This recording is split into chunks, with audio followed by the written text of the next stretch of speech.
شكرا ليكم. النهارده ان شاء الله هيكون اليوم الاخير في الورك شوب. النهارده احنا هنبدا في جزء جديد في الانكس وازاي الانكس اللي هو بيحتوي على الكنترولز والسكيورتي كنترولز اللي هي متحدده عن طريق ايزو 2700. الحاجة اللي ممكن احنا نتكلم عليها هنا الأول طبعا وهتكون مهم جدا احنا نفهمها، اللي هو ايه هي الأول كلمة security controls وايه المقصود بيها وازاي نقدر نعمل لها implementation وايه المعايير اللي احنا بنقيس عليها اختيار السكيورتي كنترولز بطريقة سليمة. أول حاجة هنتكلم عليها طبعا زي ما احنا تعودنا دايما عملية ال requirements. ايه هي ال requirements اللي بتبقى مطلوبة عن طريق الايزو. بعد كده هنشوف عملية ال best practices للديزاين والسelection الكنترولز، وهنشوف الاركتكتشر security architecture، وهنتكلم عن الامبلمنتيشن preparation للكنترولز.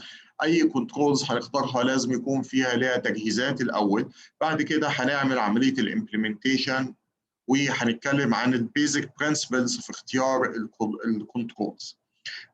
وفي اخر حاجه هنتكلم عن الابروتش وهنتكلم عن الانكس اي كنترول and we will go through الانكس اي كنترول. طبعا هو هنا يمكن عمليه الناحيه العمليه مش هنقدر يكون في ناحيه عمليه كبيره قوي، لان طبعا عشان يكون في ناحيه عمليه لازم ان احنا نبدا نطبق على سيناريوز.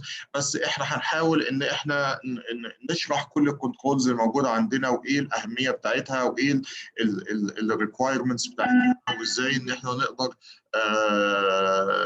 نستفيد من الكنترولز بتاع الانكس ايه، على الاقل ان هو يكون كانه البدايه، مجرد انه البدايه بس عشان يساعدنا في اننا نفهم الريكوايرمنتس والكنترولز المناسبه للانفراستراكشر.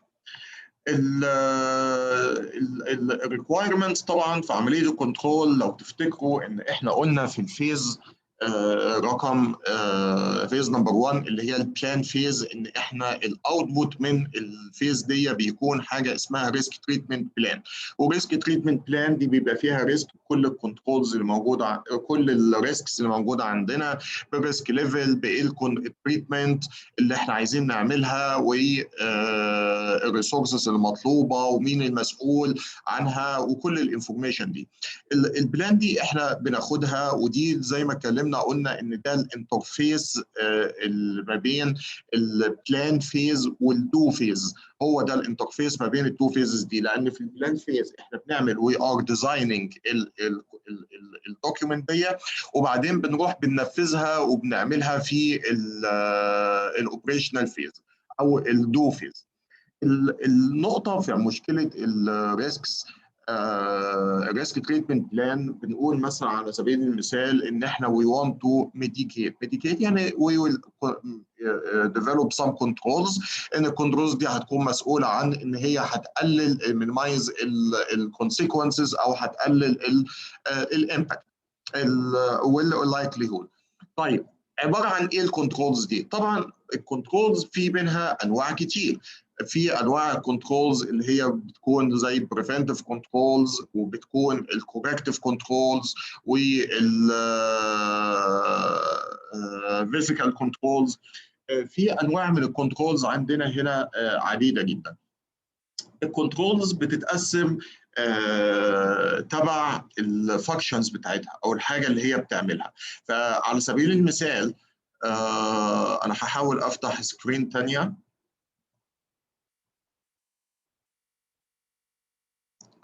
الكنترولز هنا بيبقى فيه اللي هي الكنترولز باي فانكشن.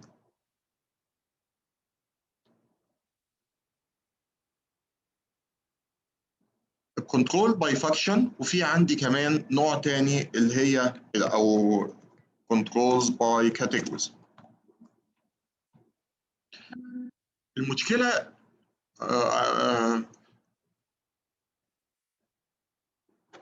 I think we will have Mr. Navid join, Dr. Navid joined when I will switch to English language. As we mentioned that in choosing the controls, we have to understand the types of the controls. In choosing the controls, you must know that it's not only technical controls, or it is not a single type of controls. We have multiple type of controls, and each type of control, it can be split into functional as well. For example, in the controls by categories, what are the types or the categories of the controls which we can have? Number one, we can have physical controls. Physical controls. Number two, technical controls. Number three, managerial controls.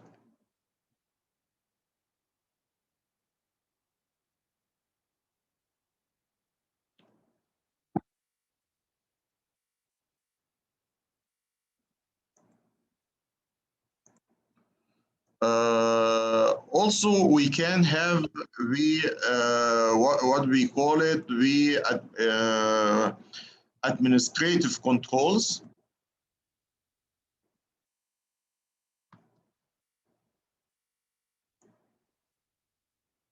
And finally, legal controls. These are the types of controls which, or categories of controls which we can have.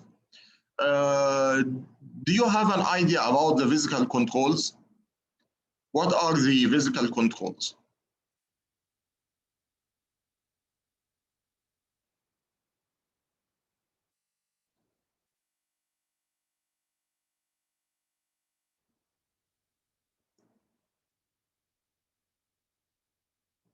Any answer?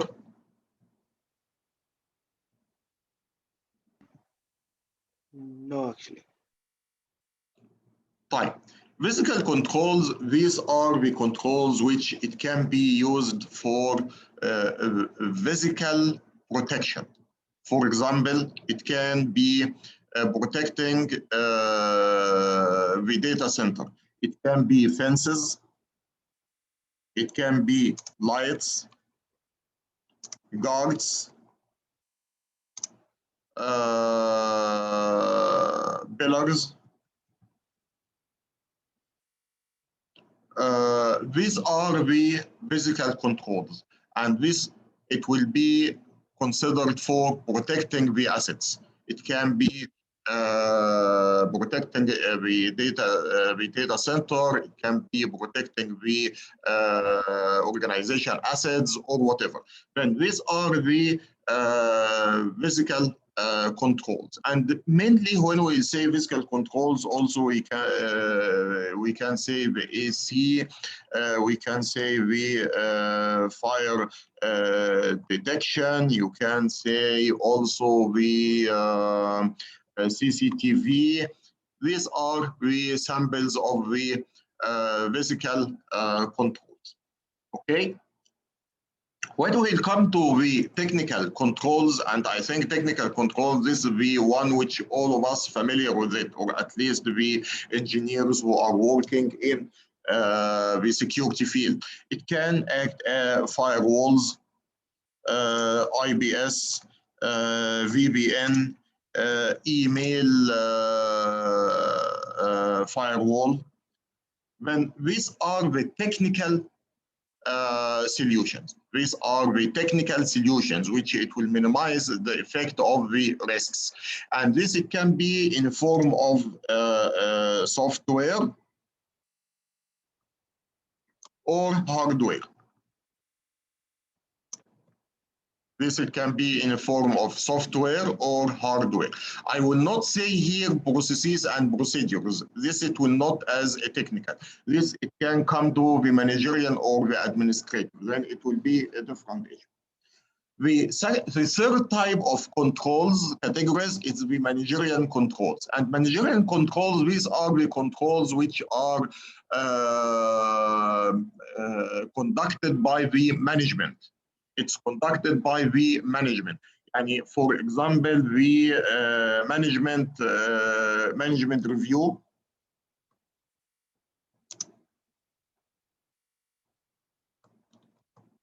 Management review sessions. It can be internal audits. Then the managerial controls, as the name mentioned, that this will be the controls which are handled by the management. It can be also rotation of duties. Okay. The fourth type is the administrative controls. And the administrative controls here, these are the controls which are applied on the level of the organization. It's not mandated by the management as in the managerial control, no, but this it will be the normal. For example, the policies, procedures, segregation of duties. These are the administrative controls.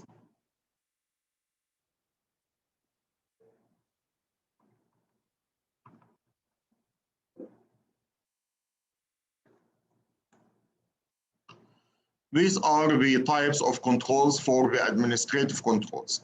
Finally, you have the legal controls. Legal controls, these are the controls to ensure compliance. To ensure the compliance. These are the controls to ensure the compliance.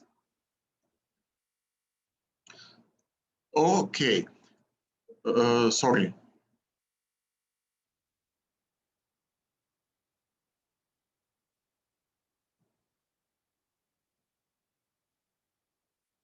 Okay. Then for the legal controls, you can have the controls implemented for compliance. For example, as I told you in the NCA, currently they mandate that we have must have a VPN for data encryption across the whole network, even if it's internal network, or it can be for privacy. Data privacy. You want to protect the data privacy of employees, of customers, of vendors, and so on. And this will be the controls which you needed to be compliant with the legal controls. These are the 5 types of the controls by categories. Any questions before going further to the function controls?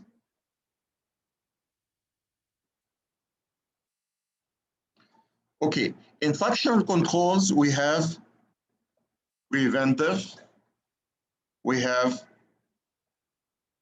corrective, we have detective, we have deterrent, and compensation. These are the types of controls by functions. These are the types of controls by functions.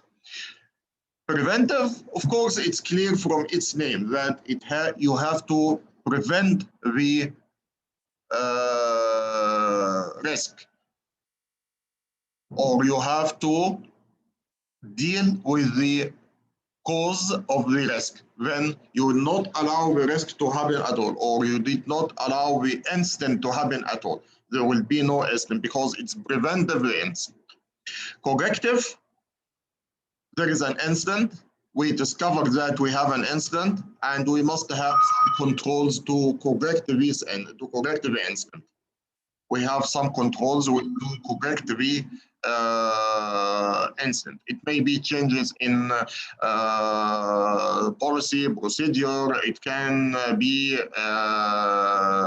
virus attacked the network, and I will have the antivirus software to solve the problem which we are facing, and so on. Detective, it will be able to detect that there is a case. One of the main problems that there are a lot of incidents in our environment, but we don't know about it. The detective controls, it will be helpful in detecting the problems or the incidents which we have. DTrend with the controls which it will try to threaten the hacker or the user from any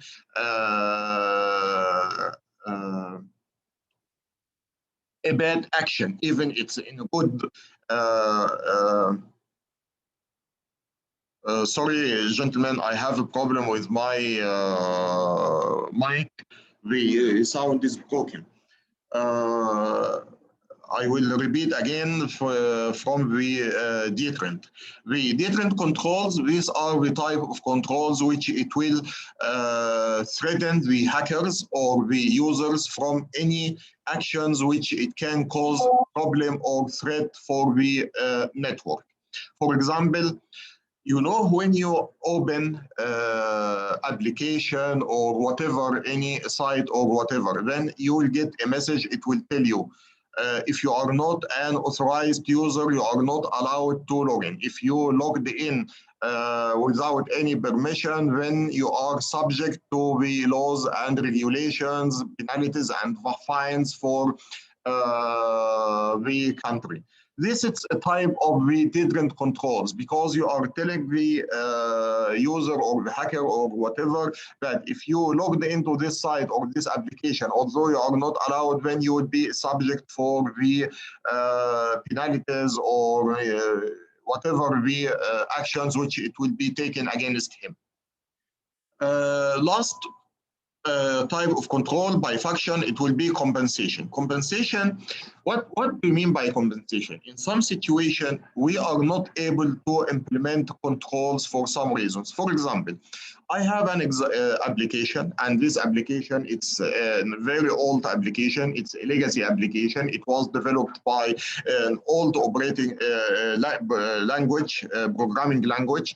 And with the programming language, I'm not able to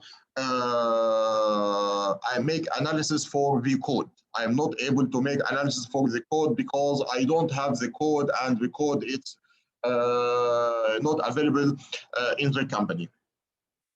And I am not able to detect any bugs or problems in the application because I am not able to make any security analysis for the code. But I can have some compensation controls. If I am not able to monitor or check the application itself, I can find another way. By example, for example, put it in a separate zone.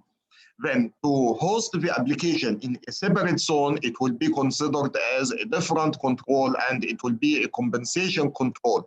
Or I can have rigid access controls. I can have two-factor authentication. Then yes, I'm not able to monitor the or I make a security analysis for the code, and this code, it can be used for backdoor login. But if I enable the 2FA, then even if the hacker is trying to log in through these backdoors, he will not be able, because I have a 2FA, and this means that he will not be able to log in. This is the sort of the compensation controls. Any questions? No, thank you. Okay.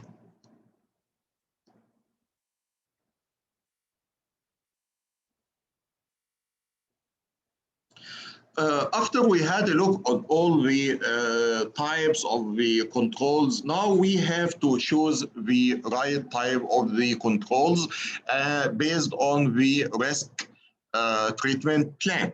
And of course, it will be the responsibility for the operation team, because as we mentioned that the risk treatment plan, this is the interface between the plan phase and the do phase or the operation phase. In the security control selection and design, how we can define the best controls for our organization. What is the best practice? The best practice here that I must have security architecture. I must have a security architecture standard. This is very important, and I'm quite sure that all the organizations who are working in security, or they have their own security controls, they have some sort of architecture. Then this architecture, it will be considered as the backbone of choosing the controls and implementing these controls. Also, you have to prepare for the security control implementation. What are the resources? In some situation, you may have a firewall, and when we start to install the firewall in a customer site, we will tell them that this it will not work properly because you have to make some changes in your infrastructure. Then, for example, we have to make a single interface for the traffic or single path for the traffic. So all the traffic should pass through the firewall. No other traffic it bypass the firewall, because any other traffic it will bypass the firewall, it will be considered as a threat. These are the points which we have to work very close with the security control implementation and the infrastructure. Then we will have the optimum design. Of course, after we make the preparation, we have to implement the security controls, and we have to go through the Annex E controls to choose or pick up what are the controls fit and suitable for our organization. Okay, quick question. Do you know what is the security architecture?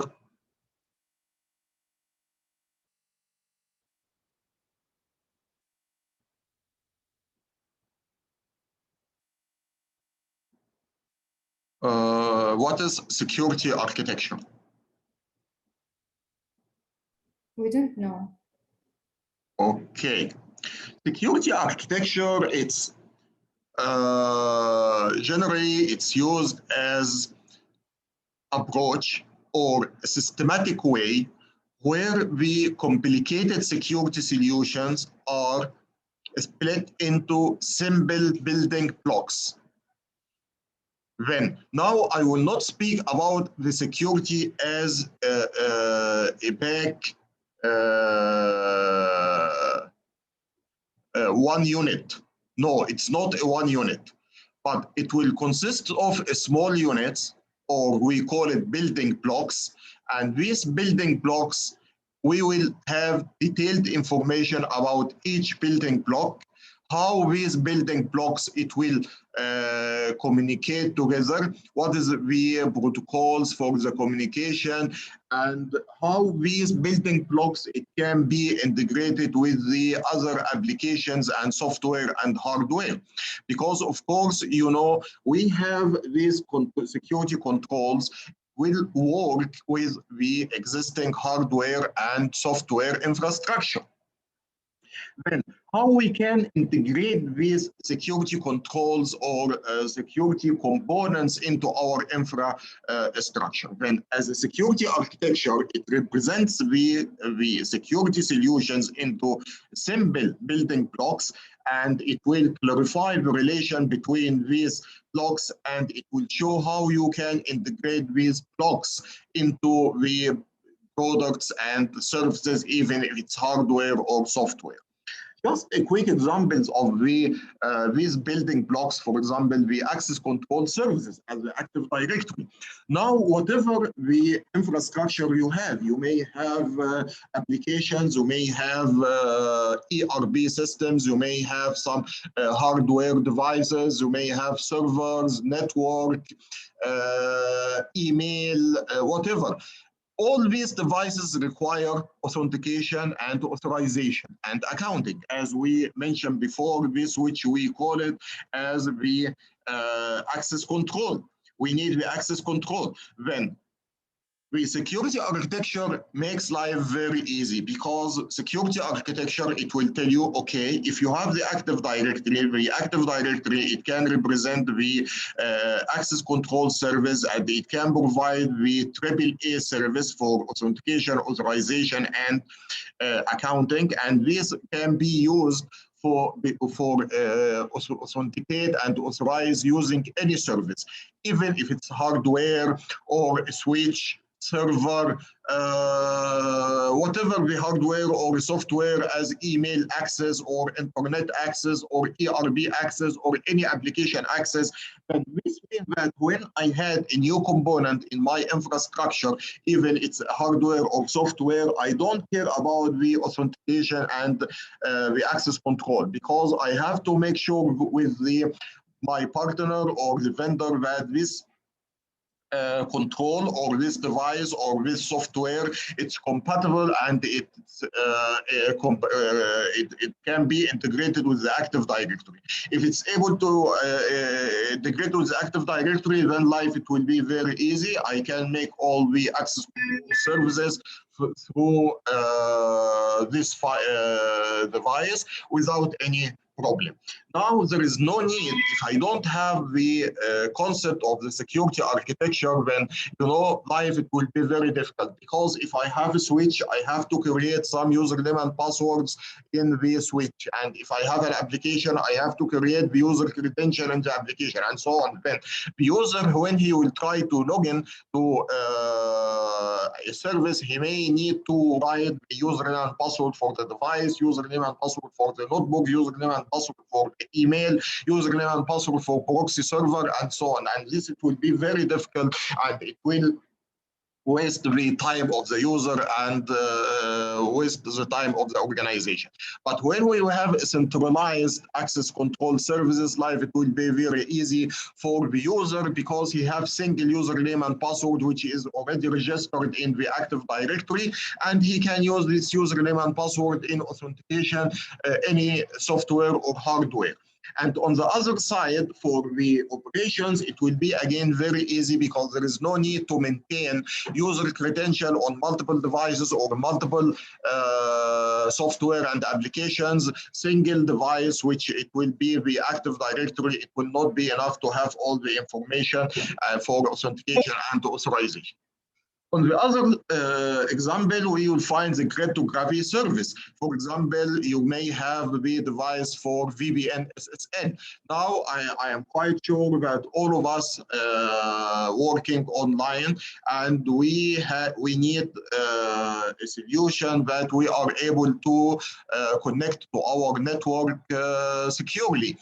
This usually, it will be done by a device called VPN SSL. VPN SSL appliances, and these appliances, it will initiate a VPN connection using TLS protocol between your desktop or the laptop and your appliance in the organization. When you have a tunnel established and enabled between the work notebook and the appliance, you will find that you are a part of the network. Then, even if you are connected through the internet, you have a VPN tunnel, and you can use all your resources on the network, even if it's not published over the internet. Then this means that you can use the VPN appliance to use IP address, private IP address as 172.16 or whatever these addresses, and you will act as a part of the network. Now, the cryptography services, it's considered as another component or another building block of the security architecture. Monitoring and audit services, we have the SIEM. With the SIEM, which is Security Incident and Event Monitoring. Security, instance, and events monitoring. This, as I don't know if we mentioned this before or not, but anyway, let's explain it again. The SIEM is a centralized location where it will contain all the log file from different devices. from any device in the organization or any application or any software, then this it will be as respiratory for all the logs. It will collect the logs from the servers, from the applications, from the desktops, from the proxy servers, from the email, from the ERP, from the any other devices, switches, or any other devices. When you will have all these logs stored in single device, it will be very helpful that you can have some correlation rules, and you can make your own analysis, and the application it will provide its own analysis as well, and it will be able to detect if there is any attacks. And SIEM, or the auditing and monitoring services, it's considered as one of the building blocks for the security architecture. And when you will have any new software or hardware in your organization, you have to ensure that this new equipment or the application, it can be integrated with the SIEM, and it can send all its logs into the SIEM. In this case, you make sure that all the logs, it will be stored on the SIEM, and it will be analyzed, and if there is any attacks or problems, it can be figured out very quickly. These are some of the examples of the security architecture. When as recapping what we can say, the security architecture, it will help you to split all your services in the security field into small areas. Or building small building blocks. This it will be very helpful where you will be able to integrate with different IT infrastructure in your network. Okay. As a quick overview for the architecture models, we have two different types of architecture frameworks. We have the enterprise architecture frameworks, and the most popular frameworks here are Zagman and TOGAF. I'm quite sure all of you hear about TOGAF. Now we have version 9.2, and this is considered as an enterprise architecture. When the enterprise architecture here, it's not only dividing the security solution. No, it will divide the whole enterprise. It may have financial services, IT, whatever the architecture components in any enterprise. On the other hand, we have the security architecture, and this architecture, it will be only dedicated for security. Currently, we have only one popular security architecture. It's called SAPSA. It's called SAPSA. The architecture framework, and the SAPSA architecture framework, mainly it has a very effective approach that we want to have a link between all the security controls and the business objectives. We want to have a link between all security controls and the business objective. And of course, as you saw in implementation, the ISO and the ISMS, now, if you remember, we studied the organization text, we understood the assets, we found out the vulnerabilities, risks, and what will be the mitigation, and based on this information, we will create the control. Then by the same way of SAPSA, we are following for the ISO. Whatever any control which we will recommend here, that you will find that it's related to some specific objectives or goals or processes or activities of the organization, which we studied during the module of the clause number 4 for organization context. It's very important to prepare for the security controls implementation, because this, it will have a lot of concepts here. First of all, you have to make the infrastructure ready. As I told you, or I give you an example for the firewall, that if you have the data, it have multiple passes in your network. This, you have to make sure that all these passes pass through the firewall, or you have to cancel all the passes and allow only single pass through the firewall. Otherwise, there may be bypass or on the firewall rules, and the data, it will not be checked. And we have to make some preparation. This preparation, it can be technical or it can be management. Here, for example, we need the adequate resources, and this it will be management. We have to make the cost-benefit analysis. One point, my friends, suppose that I have risk number one, and I told you I have 3 controls to mitigate this risk. How can we choose the best control? What do you think? How we can choose the best control? The question once more, we mentioned that we have a risk, and this risk, it has 3 different technical controls for mitigation. How you can choose which control you can implement in your organization? What are the factors or the methods which you can follow to choose the best control? What do you think?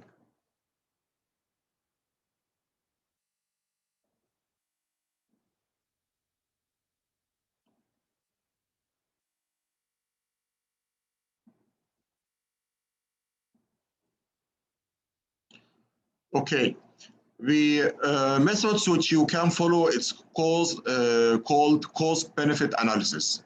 It's called cost-benefit analysis. First of all, we have to understand what are the impacts and how much it will cost you.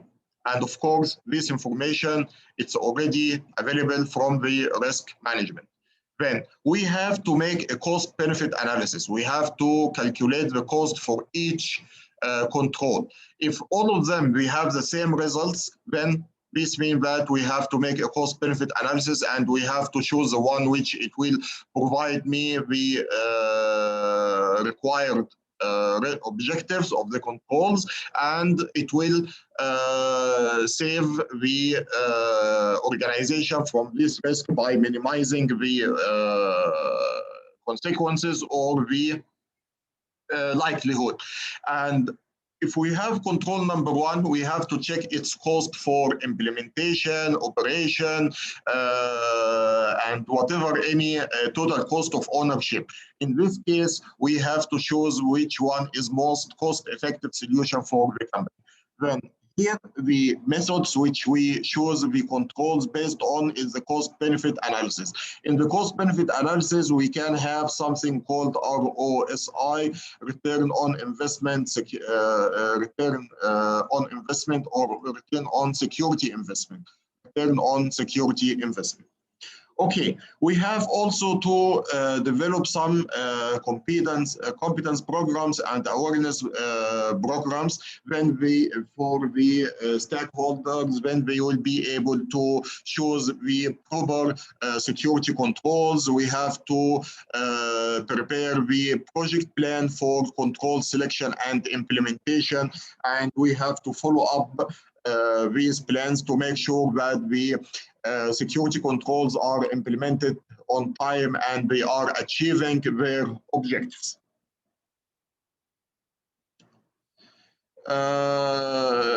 For the implementation, the security controls, as we agreed that this, it will be depend upon the risk treatment plan. According to the risk treatment plan, we will choose the security controls and you will be able to implement it.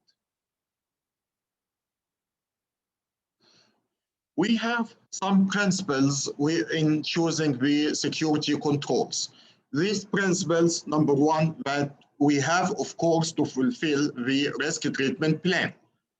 Because in the risk treatment plan options, we are saying we have to mitigate. Then this means that we have to mitigate the risk treatment, the risks by minimizing the consequences or minimizing the probability. Also, the principle number 2, the cost-benefit analysis, which we explained right now.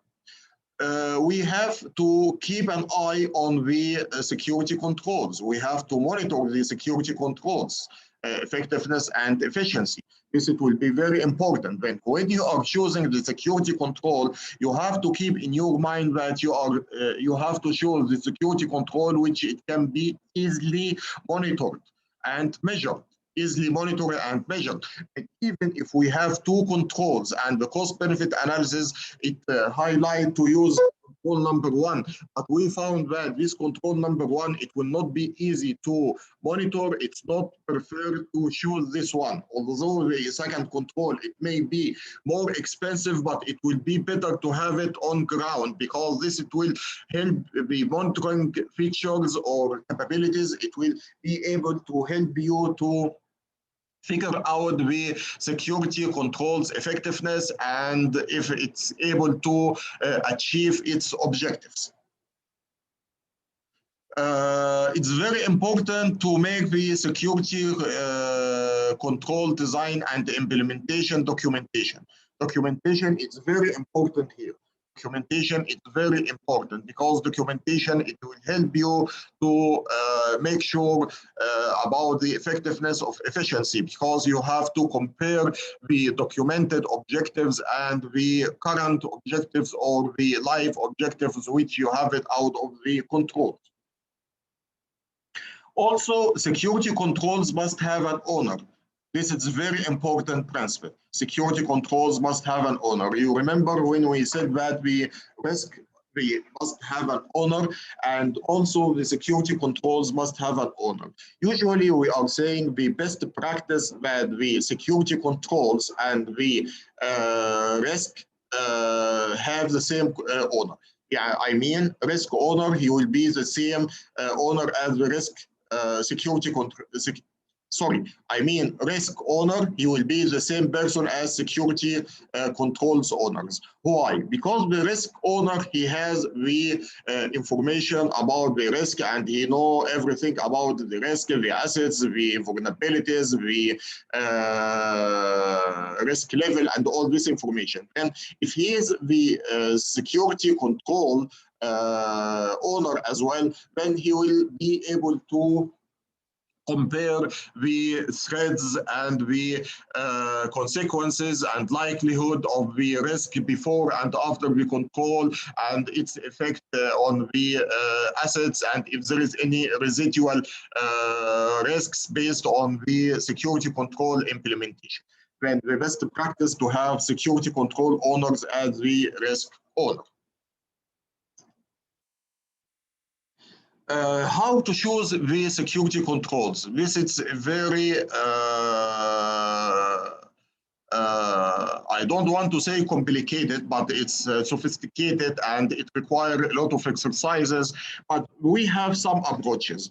First of all, the brainstorming with subject matter experts. Okay, we have this risk and we agree that we want to mitigate this risk. How we can do it? Okay, you can do it by using these technical controls, or we can use it by having some managerial controls, or we can have it by whatever, any type of controls. Then the brainstorming with the subject matter expert, this it will be very helpful, and this it will help you to find out the suitable security controls to mitigate the risk.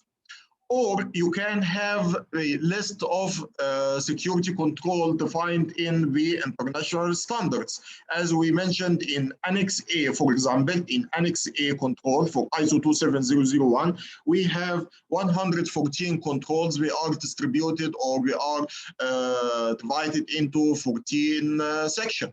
You can go through these controls and choose whatever any controls it will fit in your organization, and you can prepare after that the statement of applicability. Also, you can have security controls recommendations from other standards like NIST Cybersecurity Framework, or you can have it from BCI DSS. Yani, for example, if your organization want to make online selling products online, then they have to implement the security controls recommended by BCI DSS standard. Then how to choose the controls? It depends what's your approach. You can use brainstorming, you can use the standards and the recommended controls from standard like NIST or ISO or PCI DSS or whatever. Okay. Let's have a close look on the Annex A controls. In Annex A controls, we mentioned that we have 14 categories of the controls, and we are covering a lot of topics as the information security, organization context, HR, asset management, access controls, cryptography and VPN, physical and environment security, operation, communication, supplier relationship, incident management, compliance. These are the categories of the Annex Control A.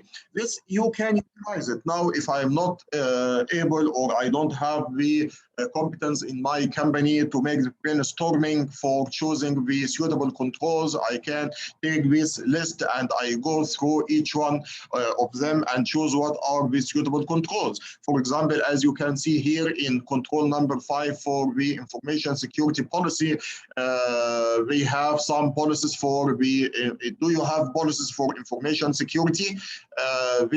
As we mentioned before, you can have 3 types of policies. Number 1, you can have the high-level policy, or you can have the specific level policy. You can have information security policy, or you can have email security policy, or you can have internet usage policy, and so on. Then when I will go through this Annex 5, I will understand that I must have policies for information security. Then I have to develop these policies, or if I have these policies, I have to review it and make sure that they are up to date and they are matching my organization objectives. The other point here to review the policies. It's very important, my friends, that any documents or especially policies, it should be reviewed, because as we mentioned, life, it's not static, life is dynamic. Today we have objectives, tomorrow we may have another objectives. Today I have 5 products in my company, tomorrow I may have 8 products, and so on. Then whatever any changes in the company, it should be reflected in my policies as well. In the Annex number 6 for the organization, you must have roles and responsibilities. Then now I understood that one of the points with security controls, the roles and responsibilities for the information security. This is very important. I have to define what are the roles and responsibilities. For example, the roles, it will be the management.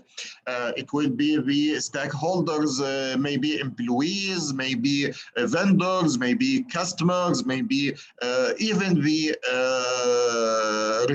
regulations, regulatory authority, NCA, for example.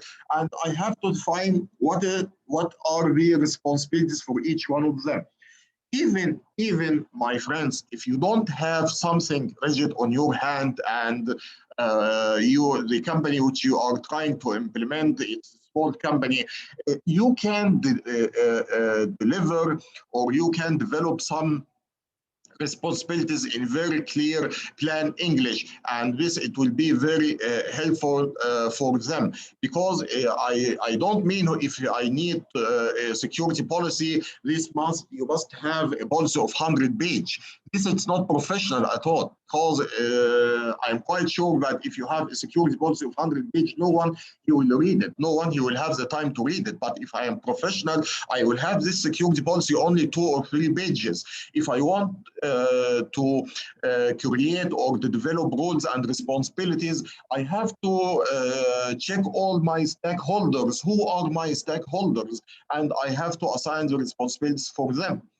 Also, I have to keep in my mind segregation of duties to avoid the conflict of interest.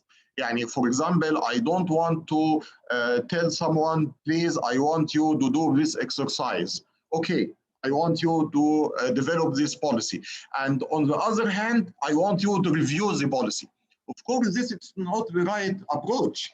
The one who will write the policy, he should be different from the one who will review it, because if the one who will review it, he may discover some points which it missed by the one who will write it, and so on.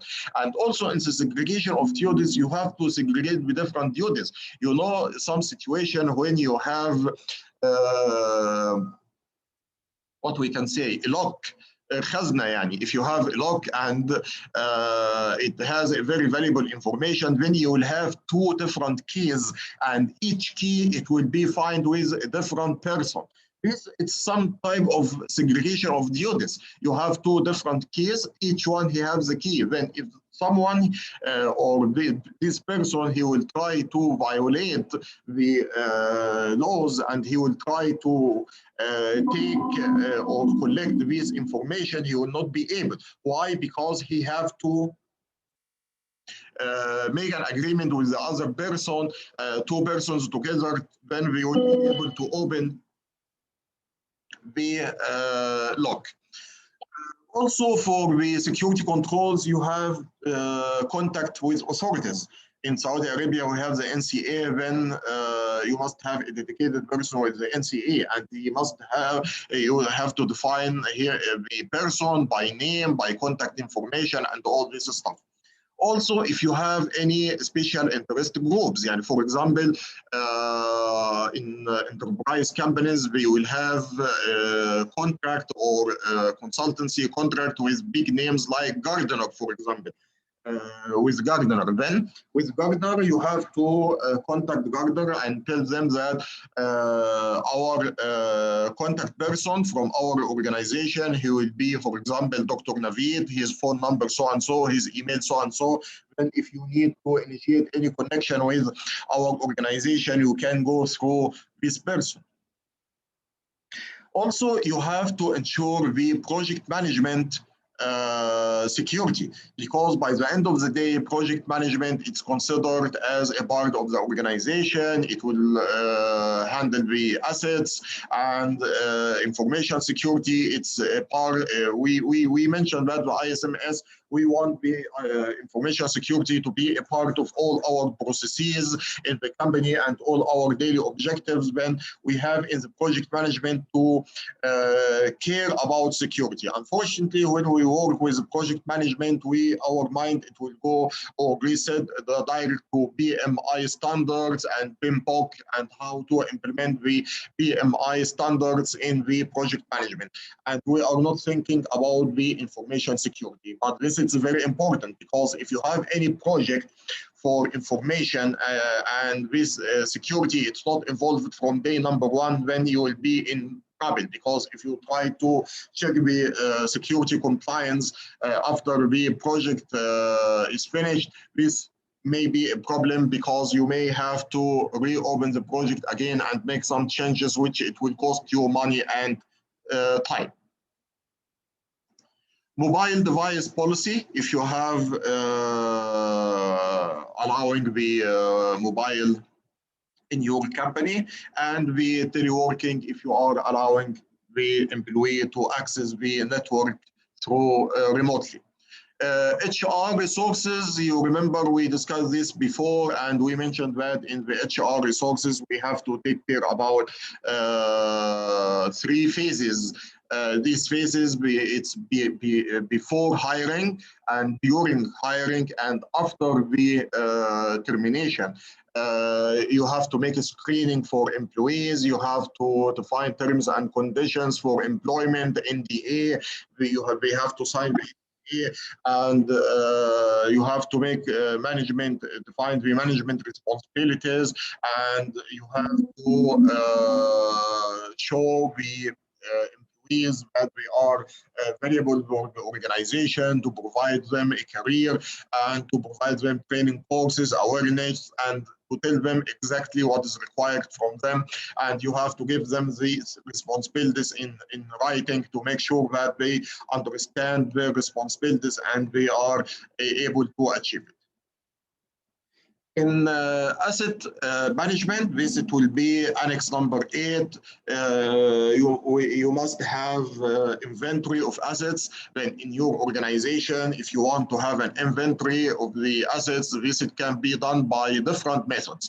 First of all, you can have some software which it can make scanning over the network, when it will discover the PCs, software, applications, whatever you have, or even in very simple way, if you do it on Excel sheet, it will be acceptable. For ISO, it does not mean a tool, it does not mean anything for them. We need to have inventory of the assets. If you have the inventory of the assets, this it will be enough for them. Ownership of the assets and acceptable use policy, each one he will. And of course, when we are in our organization, if we will deliver mobile or tablet or PC or whatever for me, then I have to sign that I have to protect the PC and I have to use it as my personal PC, and I make the necessary precautions to protect the PC and all this information. This is the policy which the user have to sign on. And finally, of course, after the termination, I have to return all these assets to the company. It's very important that it will be in the form of a process and a template. It will be a form of process and a template. Also, to have a classification of the information and the labeling of the data. Information, it can be classified based on the organization security requirements. For example, public, confidential, business use, and so on, or according to whatever any classification based upon the organization needs. Handling of assets, how to handle assets and how to protect it, and what is the type of the management of removable media and hard disk, notebooks, USB devices, and so on. Disposal of media if we expired. For example, in some companies, we are saying that the devices depreciation period is 5 years. Then after 5 years, what we will do with these devices or the notebooks or whatever the hardware, then you must have disposal of the media policy. You have to mention very clear how this policy it will be, how these devices it will be retired. Physical media transfer, if you have media transfer from one location to another, then how this media it will be transferred. The access controls, it will summarize the access control for authentication, authorization, and implementation, accounting.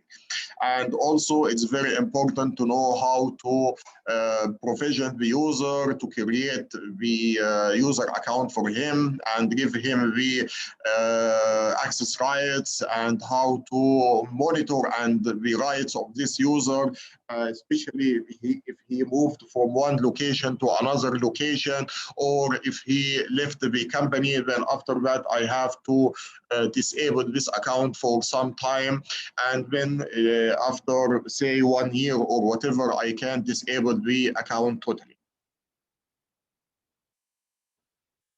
These are the controls, and as you can see, the controls for cryptography, for the encryption and the key management, and the controls for the physical security, for security perimeter, security entry controls, offices and rooms, for the data center, for secure area.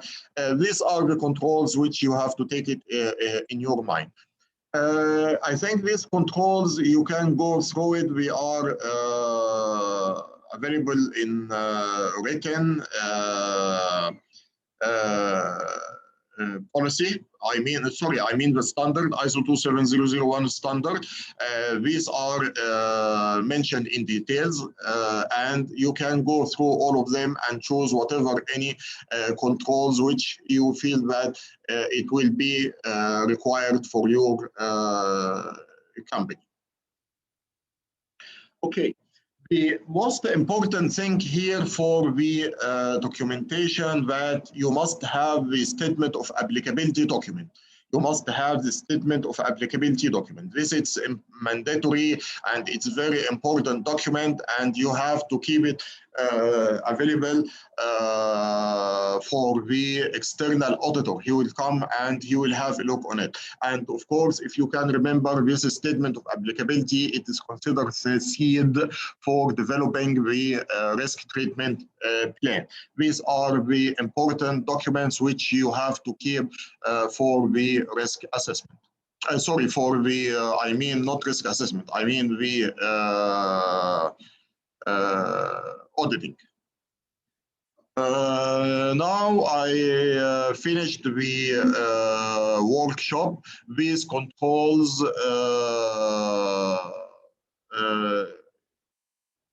are the final part of the implementation of the ISO 27001, and if you are implemented, you will go through the monitoring phase and it can be transferred into the operations. I don't know, unfortunately, Dr. Naveed, he is not available with us. I knew that he will have some sort of quiz for you, and he have to tell you about this today, but unfortunately, I don't know, he is not available anyway. I will try to discuss this with him and check how we can assign these quizzes for you. And as I told you, usually it will be as a scenario where you have to prepare the or implement the ISO in it. Thank you very much, my friends, for your attendance. Thank you for your patience.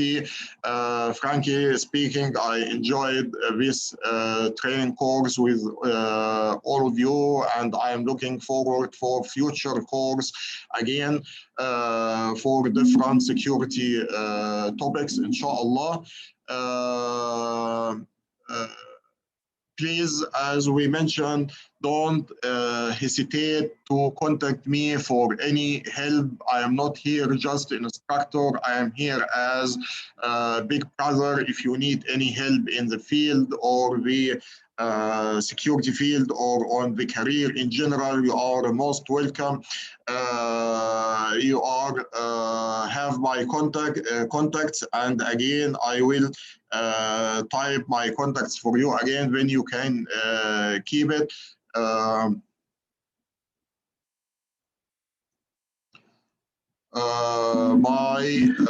you, Dr. Sam, for this lovely course. Thank you. You are most welcome. Thank you very much for your attendance. I really appreciate your patience and your input and your feedback as well. And frankly speaking, I really enjoyed it. We start with 30 students, but at least now I am quite sure that I have the 15 students, which I am quite sure that I will see them in the security field very soon, within few years. As I told you, my friends, I am not here to deliver this workshop and I will quit. This is a long-term relationship. I am here to help you for security certifications, for security advices, management, whatever. as I mentioned before, in IT certificates, we have our WhatsApp group because, of course, after we finish this group and after we finish the assignment, we will close the UBM group, which we are sending information on it right now. During the evaluation, you will find that I am asking for your information, and I am asking you, do you want me to add your information into our contact groups? Then you will be in contact with our services. If you are interested to be in contact with our services to receive our new training courses or video courses or capsule training or whatever, you are most welcome. Usually we are advertising our training courses and video courses every quarter. We have a group which we have all the information published over it. My contact information for the email, mobile, and WhatsApp, it's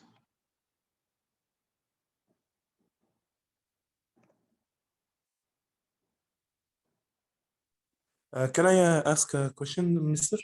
Sure, please go ahead. I was asking about the operating model of ISO 27001. Where can I find the knowledge of how the operating model will look under ISO 27001, and where is it usually written?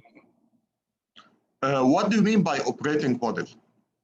The operation model, like how will the departments be split? There has to be the security team by itself and the IT team by itself with the security IT department inside it. The security team should be connected directly to the CEO. If there is more on how the operation model will look under ISO, where should I be able to read about it? Okay. I think this you need there is no dedicated model like that, but this it will be considered as best practices, security management best practice. And I highly recommend these two courses for you, CISM, and this course it's from Allahumma salli ala Sayyidina Muhammad. The name of the company it's معلش يا شباب انا 54 سنه فالذاكره عندي ضعيفه شويه. CISM, it's from I'm trying to open the internet here to check the name of the organization.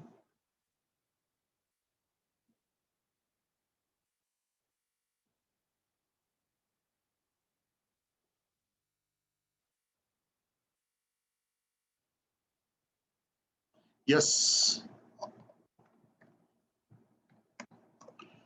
This course, it's related to security management in general. And the company is called ISACA.org. This certificate or course, it will provide you with this detailed information as you ask right now. How the structures and who should reporting to whom and what are the job responsibilities for each one of them and all this stuff. Another course which it will be very interesting as well, CISSB, and it's from ISC Square. This again, another course which it will be very informative course. It will help you to figure out all these questions and information. And if you have specific questions about these things, please don't hesitate to call me and contact me. If I have any templates or I have any information, I will share it with you. Inshallah, I will try to be in touch as much as possible because I still have a huge book of questions to ask. Sure, go ahead. If you want to share it now, you are most welcome. By the way, gentlemen, if you need to have a one-to-one meeting and make a lot of discussions, you are most welcome. I don't have any problem. You are well. I really encourage you to do this. You have my email. Send me that we need 1 hour, 2 hours meeting, and I can send you the meeting request through the Zoom, and we can have this discussion together. By the way, as I told you, my friends, I am not here to give you this slide. I am not a training center that I have to throw the workshop and thank you very much, I will quit. We are here because we want to share our information. Our objective is IT certificate to share our information and experience with the new generations. And I felt during this session that really you have a good seat for security engineers. And as I told you, security, it's a very promising field in the market, very promising field. Why? Because security, it will never die. For example, let me give you an example. In 1997, we heard about the Microsoft, and we start to hear about something called the Certificate Microsoft, MCSE, MCB, so and so. Then after 10 years, these certifications does not mean anything. Then we heard about Cisco, CCNA, and all this stuff. Then after that, these certificates does not mean anything in the market right now, and they are I don't want to say not valuable, they are valuable, but you know, they are popular. In IT, we have fashions. We have fashion. You will find sometimes maybe Microsoft, maybe Cisco, maybe whatever. But for the security, it will never be a fashion. Security, it will never be a fashion. Why? Because security, it's major part in whatever any hardware or software or IT, whatever it is. Even if you remember when I told you that now we are in a new era in the IT. Why? Because now you will not have a data center. If you are specialized in data center, I am really sorry to tell you that you will not have a chance to work after 5 years. Because after 5 years, all the data centers, it will be demolished in the organizations and it will be migrated into clouds. Then this means that you have to be dynamic. Then if you are working with security, even when you say cloud needs security, AI needs security, digital transformation needs security, and so on. Then security, my friends, it's really promising field. It will never die. It will have a really value. And frankly speaking, as my brothers and sisters, the income and the salaries for the security professionals, it's really high. It's really high. I mean, the security professionals' income, yearly income, it's very high. Compared to the others, it's really high. But there is one point which you have to keep it in your mind and you have to understand it very well. And you have to be honest with yourself. Which type are you? Are you ready to spend 1 or 2 hours for studying and exams and training courses for whole life, your whole life? Yes, your whole life. I am not saying for 1 or 2 or 3 years. No, for your whole lives. I was graduated from the university in 1991. Now we are in 2021, almost 30 years. Believe it or not, my friends, I am spending at least 2 hours every day for studying, for certificates, for courses. Till this moment, I am applying for certificates. Till this moment, I am applying for certificates and courses. Because security, it will never stop. Every day, really every day. Really, literally every day we have a new technology, we have new concepts, we have new approaches, we have new products, and we have to be up to date with it. But if you want to be a professional security engineer, it will be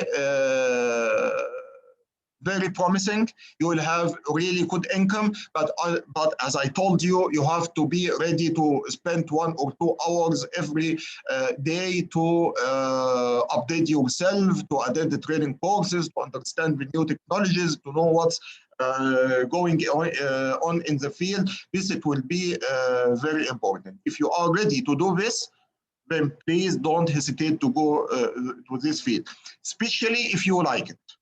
Because you know, security is not easy. Security, it's not easy. you will find a lot of challenges. Then if you like it, I am quite sure that you will be able to overcome these challenges. But if you don't like it, I am quite sure that you will drop it from first case or first problem. Then again, I can see in front of me seeds of future security field. I don't want to mention by name because I don't want to forget any one of you, but frankly speaking, this group, which I can see their names in front of me, I'm quite sure that we have a good seed for security and to be security engineers, and I will be very happy to help you to take this step. As I told you, you are most welcome. Call me on my mobile or WhatsApp or Zoom. Send me. We need to have a meeting over Zoom for a few hours or whatever. I don't care. For my sisters, don't worry. I am 54 years old. يعني ما فيش معاكسه، ما تخافوش، مش هعاكس حد فيكم، انتوا زي اولادي تقريبا، يعني مش عايز اقول اخواتي الصغيرين، انتوا تقريبا زي اولادي يعني. فيا شباب يعني انا فعلا حقيقي انا انبسطت جدا معاكم. انا شايف انه قدامي فعلا ناس ممتازه جدا، وان في بذره كويسه جدا انه تكونوا مهندسين السكيورتي، وانا هكون سعيد ان انا اكون معاكم في الخطوات دي. من فضلكم كلموني او ابعتوا لي ايميلز. طبعا انا مش عايز اعيد الكلام مره ثانيه، بس انا ليا رجاء عندكم بعد اذنكم وليكم ولزملائكم اللي حضروا واللي مش موجودين دلوقتي، الايفالويشن بتاع الكورس اللي انا بعته لكم، ارجوكم اعملوا الايفالويشن وابعتوه لي. هو اونلاين، مجرد انك انت بس هتفتحه، مجموعه الاسئله هتسالها، لو عندك اي استفسار، اي سجيشنز او اي افكار اننا نطور بيها الكورسات، يبقى انا شاكر ليكم جدا. ودي طبعا زي ما اتفقنا قبل كده ان هي وين وين ريليشن، لان ده ان شاء الله في الكورسات الجديده اللي هتحضروها معانا ان هتلاقوا كل النقاط اللي انتم ذكرتوها موجوده. حاجه بس اللي انا عايز اقولها اخر حاجه قبل ما نقفل، انه انا في الايفالويشن انا كاتب ان انا الاسم والايميل والموبايل. طبعا انا كاتب الاسم عشان الادنتنس سيرتيفيكيشنز بالتنسيق مع دكتور نافيد، عشان الاسم يظهر زي ما انتم عايزين، ما يبقاش فيه اي مشاكل في الاسماء، عشان مش هقدر اطبع السيرتيفيكيت اكتر من مره. لكل كورس السيرتيفيكيت بتطبع مره واحده، فلو الاسم فيه غلطه للاسف مش هقدر اعدلها، فعشان كده انا طلبت الاسم.